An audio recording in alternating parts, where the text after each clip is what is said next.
DGC की report के अनुसार फ्यूल स्विच बंद होने से हुआ प्लेन क्रैश। देश में जल्द शुरू होगी कास्ट बेस्ड सेंसस, मार्च 2027 तक होगा पूरा।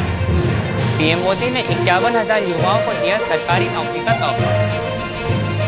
इसरो का नया स्पेस सेंटर अब गुजरात में 10,000 करोड़ की है मेगा परियोजना। देश में शुरू अमेरिका, चाइना, यूरोप और अब भारत, कौन बनेगा एआई का सुपर पावर।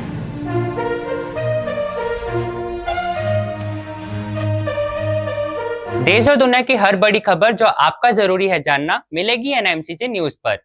और आप उस पर देख रहे हैं देश का सबसे विश्वसनीय बुलेटिन खबरनामा। नमस्कार, मैं हूं प्रभुराम साहू और स्वागत है आपका खबरनामा शो में। तो चलिए शुरू करते हैं आज की मुख्य खबरों के साथ।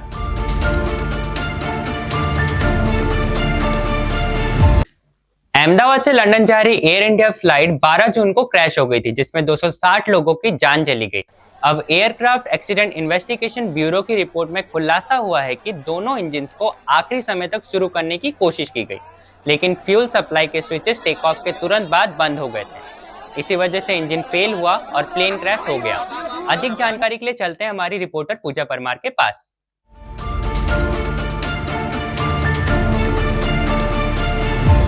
बीती 12 जून को अहमदाबाद में बड़ा विमानी हादसा हुआ था। इस हादसे में 270 से ज्यादा लोगों की मौत हुई थी। इस मामले पर जांच एजेंसी की रिपोर्ट सामने आई है, जिसमें कहा गया है कि इंजन का फ्यूल स्विच बंद होने की वजह से विमान क्रैश हुआ था। अब इस मामले पर द वॉल स्ट्रीट जर्नल की रिपोर्ट सामने आई है। रिपोर्ट में दावा किया गया है कि दो पायलट के बीच कॉकपिट में बातचीत हुई और इस बातचीत से पता चलता है कि प्लेन का फ्यूल स्विच कैप्टन पायलट द्वारा ही बंद किया गया था।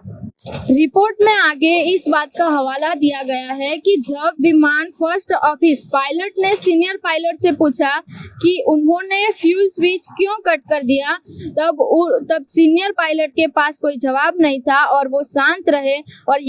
और इस दौरान फर्स्ट ऑफिस पायलट भी आश्चर्य में थे। ज्यादा अनुभवी होने के कारण कॉकपिट की कमांड सीनियर पायलट सभरवाल के हाथ में थी।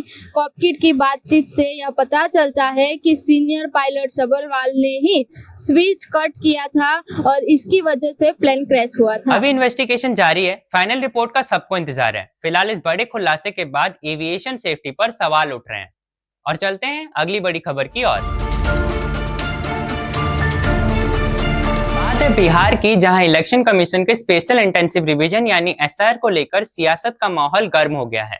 ये मामला सुप्रीम कोर्ट तक पहुंच चुका है। इस मामले को और अच्छे से समझते हैं एक रिपोर्ट के जरिए।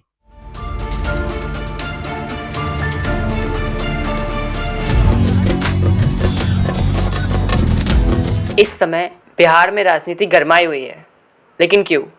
आइए समझते हैं इस रिपोर्ट में। आने वाले अक्टूबर-नवंबर में बिहार में चुनाव होने को है, लेकिन उससे पहले चुनाव आयोग ने 24 जून को बिहार में स्पेशल इंटेंसिव रिवीजन यानी एसआईआर का ऐलान कर दिया। इसके तहत बिहार में एक नई यानी अपडेटेड मतदाता सूची तैयार की जाएगी। इससे पहले ये प्रक्रिया बिहार में 2003 में हुई थी। ये तारीख जानना इसलिए ज़रूरी है क्योंकि चुनाव आयोग के डेटा के मुताबिक फ़िलहाल बिहार में 7.90 करोड़ वोटर्स हैं, लेकिन लगभग 2.90 करोड़ वोटर्स मतदाता ऐसे हैं जो 2003 की एसआईआर प्रक्रिया में शामिल नहीं थे, जिसके चलते इन लोगों को खुद को मतदाता साबित करने के लिए कुछ ज़रूरी दस्तावेज दाखिल करने पड़ेंगे। इस पर ही बिहार में राजनीति गरमाई गई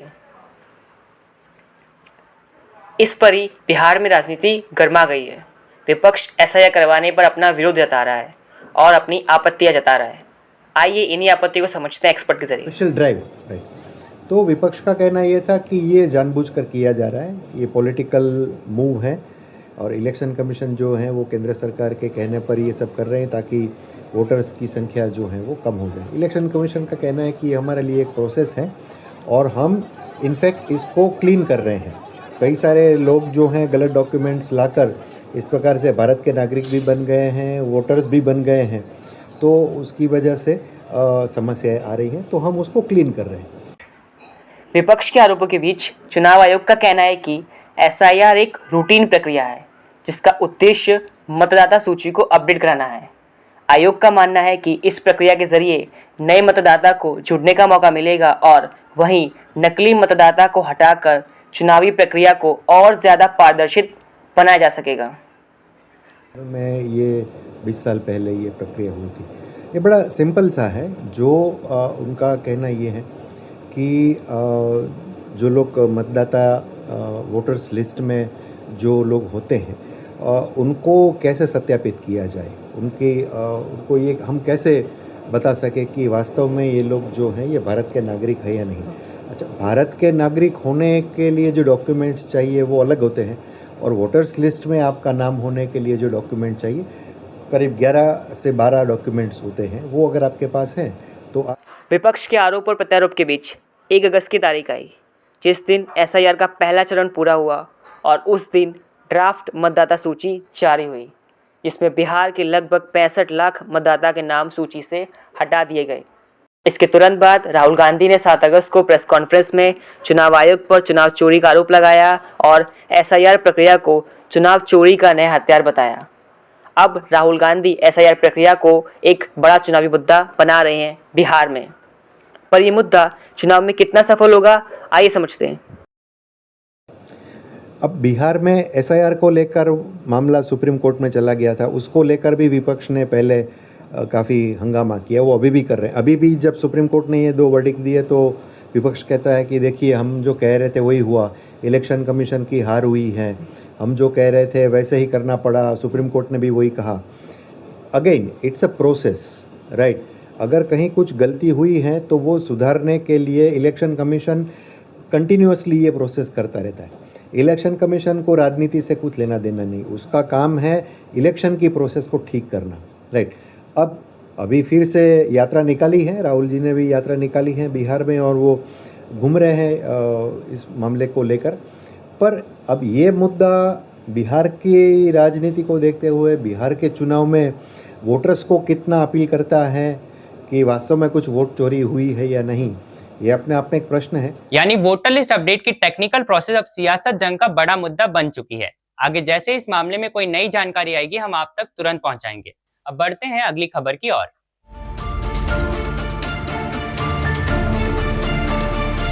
देश भर में एक बड़ी एक्सरसाइज शुरू होने जा रही है, सेंसस 2027। सरकार ने गैजेट नोटिफिकेशन जारी कर दिया है। इस बार सबसे खास बात यह है कि जनगणना में जातिगत जनगणना डेटा भी कलेक्ट किया जाएगा। पूरी प्रक्रिया मार्च 2027 तक चलेगी। प्राइमरी डाटा उसी समय रिलीज होगा और डिटेल्ड रिपोर्ट दिसंबर 2027 तक आने की संभावना है।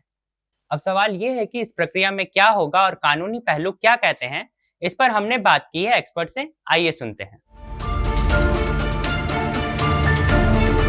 जी सर, तो इस बार जो जाति आधारित जनगणना की जाएगी उसकी प्रोसेस क्या रहेगी?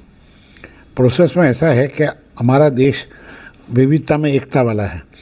मतलब अपने में हिंदू मुस्लिम, हिंदू में भी कितने ग्रुप्स हैं, हिंदू में भी माइनॉरिटी है, मेजॉरिटी है, मतलब OBC क्लास है, शेड्यूल कास्ट है, वैष्णव है, हिंदू है, हर एक अपने को अपनी जगह मानता है। तो इसके हिसाब से फिर गणना होगी कि आप वैष्णव हो, ब्राह्मण हो तो ब्राह्मण में भी कितनी पेटा जाती है। तो ऐसे मुस्लिम है तो मुस्लिम में भी शिया सुन्नी है। तो ऐसा हर ग्रुप में अलग अलग डिफ्रेंशिएशन करके ये जनगणना की जाएगी। तो उसके हिसाब से फिर फाइनली जब आएगा डेटा तो उनके पास आ जाएगा कि इतने हिंदू है, इसमें इतने वैष्णव है, इतने ब्राह्मण है, इतने वो है, सरदार जी है, सरदार जी में भी ग्रुप्स हैं। तो मतलब ये क्लासीफाइड डेटा मिल जाएगा। ये जाति आधारित जनगणना की घोषणा की है तो उससे समाज में क्या प्रभाव पड़ेगा? देखो, समाज से कोई इनको लेना देना नहीं है। समाज का बंटवारा हो रहा है, समाज का बंटवारा हो रहा है। तो जैसे राज्यों का बंटवारा है, नदियों का बंटवारा है, झगड़े चलते हैं, ऐसे समाज का बंटवारा हो जाएगा कि भाई यहाँ पे ये लोकालिटी है, यहाँ इतनी कम्युनिटी है, वहाँ वो कम्युनिटी है, उसके हिसाब से बंटवारा होगा। तो मतलब जैसे जैसे हम आगे बढ़ते हैं इतना पीछे पड़ रहे हैं, जितना आप विकास कर रहे हैं इतना अपने मेंटली मॉरली नीचे पड़ रहे हैं, बस वही होगा। तो जिस तरीके से हमने सर से बात की, तो जिस तरीके से जाति आधारित जनगणना की घोषणा की गई थी वो 1 मार्च 2027 तक खत्म हो जाएगी। कैमरामैन श्लोक चौहान के साथ पूजा परमार, NIMCJ अहमदाबाद। अब देखना ये होगा कि आने वाले समय में कास्ट बेस्ड सेंसस को लेकर क्या अपडेट्स आती हैं। फिलहाल के लिए बढ़ते हैं रोजगार मेला की ओर। 12 जुलाई को देश भर में 47 जगहों पर 16वां रोजगार मेला आयोजित हुआ। पीएम मोदी ने वीडियो कॉन्फ्रेंसिंग के जरिए 51,000 से ज्यादा युवाओं को नौकरी के अपॉइंटमेंट लेटर्स दिए। पीएम मोदी ने कहा यह प्रक्रिया बिना पर्ची बिना खर्ची है, जिसमें ट्रांसपेरेंसी और मेरिट को ध्यान में रखा गया है। इस पहल के जरिए अक्टूबर 2022 से लेकर अब तक 10 लाख युवाओं को नौकरी मिल चुकी है। साथ ही नए एम्प्लॉयज को आई गॉट कर्मयोगी पोर्टल से जोड़ा जा रहा है, जहां 1400 से ज्यादा ऑनलाइन कोर्सेज उनकी स्किल्स को बढ़ाएंगी और पहली बार नौकरी पाने वालों को 15,000 रुपए तक की सहायता भी दी जाएगी। युवाओं के लिए ये सिर्फ नौकरी नहीं बल्कि देश के विकास यात्रा में कदम से कदम मिलाने का एक बड़ा अवसर है। रोजगार मेला के जरिए युवाओं को मिल रही नौकरियां सिर्फ करियर की शुरुआत नहीं बल्कि भारत के विकास में एक नया योगदान है। और इसी के साथ आगे बढ़ते हैं अगली बड़ी खबर की ओर। इसरो अब गुजरात को एक नई स्पेस आइडेंटिटी देने जा रहा है। देश का दूसरा सबसे बड़ा स्पेस सेंटर यहीं बनेगा और ये सिर्फ गुजरात का नहीं बल्कि पूरे भारत की स्पेस जर्नी में एक हिस्टोरिकल चैप्टर जोड़ देगा। नया स्पेस सेंटर दीव और वेरावल के बीच बनेगा। इक्वेटर के करीब होने की वजह से ये जगह स्ट्रेटेजिकली बहुत जरूरी है। यहाँ से होने वाले लॉन्चेस भारत को एक नई एज देंगे। स्पेस टेक्नोलॉजी में ये कदम गुजरात को एक नई ऊंचाइयों तक ले जाएगा और आने वाले सालों में भारत की स्पेस जर्नी को और भी मजबूत बनाएगा। भारत और अमेरिका के बीच ट्रेड वॉर हुआ और तेज। ट्रंप प्रशासन ने पहले ही भारतीय इंपोर्ट्स पर 25% टैरिफ लगाई थी और अब इसे बढ़ाकर 50% तक करने का ऐलान कर दिया है। ट्रंप ने इसकी 2 वजह दी। पहली, उनका कहना है कि भारत ट्रेड अमेरिका पर ज्यादा टैरिफ लगाता है, वहीं अमेरिका ट्रेड में भारत पर कम टैरिफ लगाता है। और दूसरी ओर भारत रशियन ऑयल खरीदकर इनडायरेक्टली मॉस्को की मदद करता है। लेकिन इस पर भारत सरकार ने कड़ा जवाब दिया। विदेश मंत्री एस जयशंकर ने कहा भारत सबसे बड़ा रशियन तेल खरीदार नहीं है बल्कि चाइना है। उन्होंने साफ साफ कहा कि इंडिया की एनर्जी पॉलिसी अपनी नेशनल इंटरेस्ट और एनर्जी सिक्योरिटी पर ही बेस्ड है। कॉमर्स सेक्रेटरी ने भी क्लैरिफाई करते हुए कहा भारत अभी भी यूएसए के साथ बायलैटरल ट्रेड एग्रीमेंट पे ही कमिटेड है।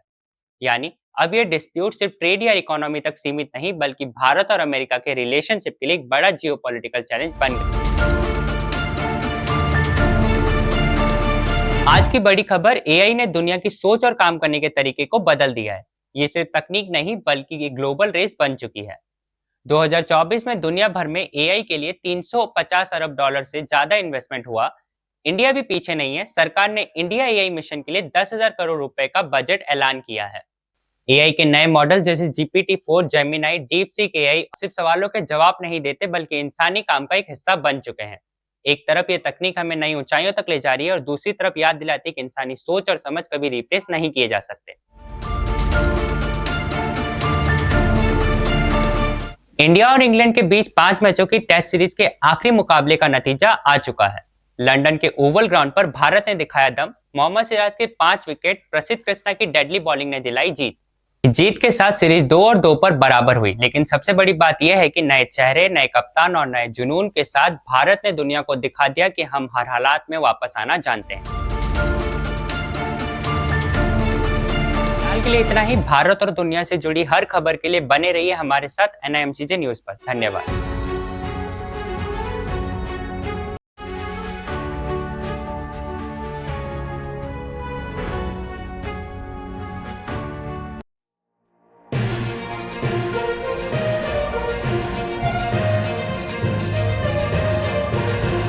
भारत में मानसून पूरे जोरों पर है। पहाड़ से लेकर मैदानी राज्यों तक बारिश का सिलसिला लगातार जारी है।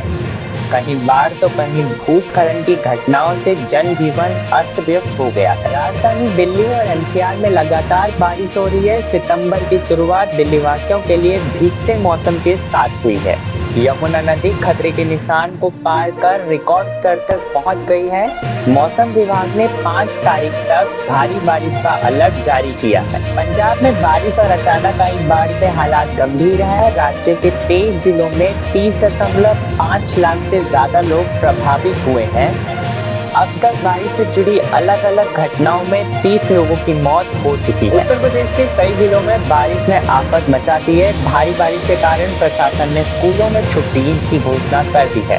हालांकि मौसम विभाग का कहना है कि 7 सितंबर तक राज्य में भारी बारिश नहीं होगी, लेकिन कुछ जगहों में हल्की बारिश होने की संभावना बनी हुई है। कि खगड़िया, भागलपुर, बांका, जमुई और मुंगेर के लोगों को मौसम विभाग ने सतर्क रहने की चेतावनी दी है।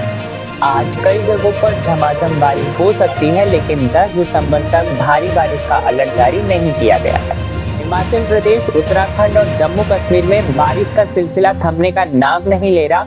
भूस्खलन और सड़क बंद होने के कारण पहाड़ी इलाकों में लोगों को भारी परेशानी का सामना करना पड़ रहा है। मिलाकर देश भर में बारिश ने लोगों को राहत के साथ साथ मुसीबतें भी दी हैं।